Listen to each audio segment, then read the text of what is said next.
Écoutez, le marché 2015, il est sur le premier semestre assez difficile, comme chacun le sait. Pour le groupe TCL, c'est un résultat qui est d'être au coude à coude numéro 3 sur le marché en LCD, avec entre 8 et 9% de part de marché. Et ce qui est très réjouissant, une part de marché supérieure sur l'ultra haute définition, où on atteint 10% de part de marché. Pour 2016, voilà. Et déjà, pour parler de l'année 2015, elle n'est pas finie, loin de là, parce qu'on est sur un historique H1 2015 par rapport à H1 2014, où il y a eu la Coupe du Monde l'année dernière, il n'y a pas la Coupe du Monde cette année, donc c'était un premier semestre difficile pour le marché, avec la possibilité sur la deuxième partie de l'année d'avoir des résultats beaucoup plus positifs pour ce marché. 2016, c'est clairement un événement sportif important qui est l'Euro 2016, qui va apporter de la dynamique sur le marché européen et en particulier sur le marché français, puisque cet événement se passe en France. Ce qui est en train d'évoluer, c'est tout ce qui est fait sur l'amélioration de qualité d'image. Donc on a introduit il y a quelques temps, et c'est pas si vieux que ça, l'ultra haute définition, qui permet d'avoir 4 fois plus de pixels que sur du Full HD.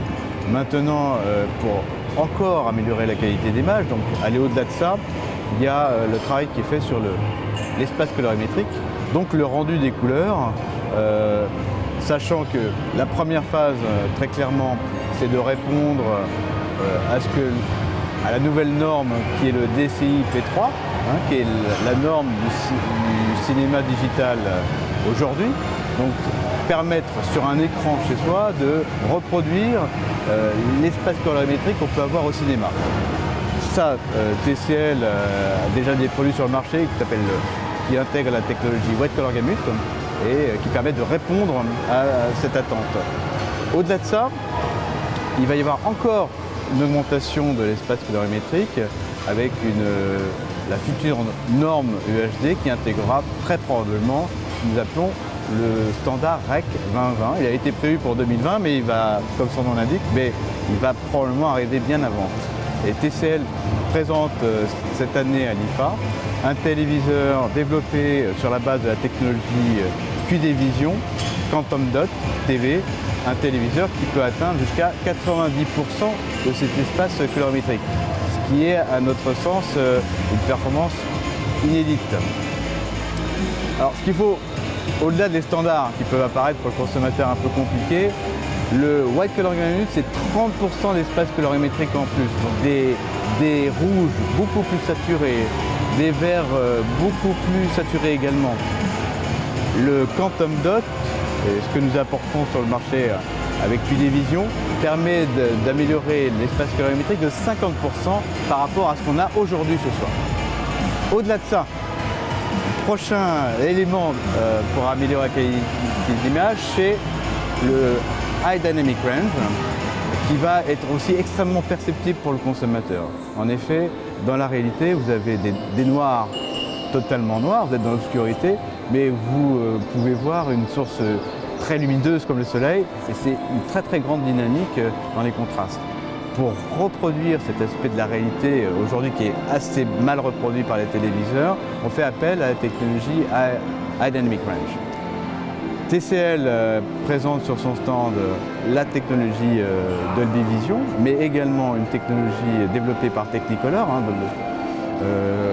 qui a un lien bien connu avec la marque Thomson, qui permet, à partir de contenus existants, ce qu'on appelle Standard Dynamic Range, le SDR, de s'approcher de cette future expérience qui sera le HDR, avec un résultat qui est très frappant.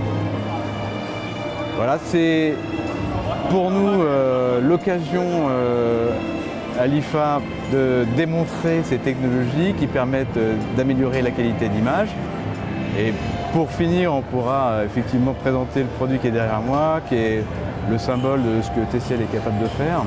C'est un 110 pouces, incurvé, 4K, intégrant le White Color Gamut et intégrant le HDR Dolby Vision.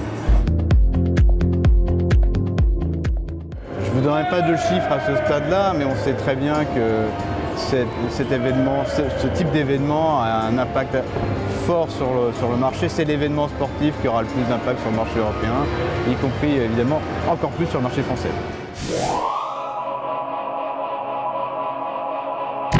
Yeah.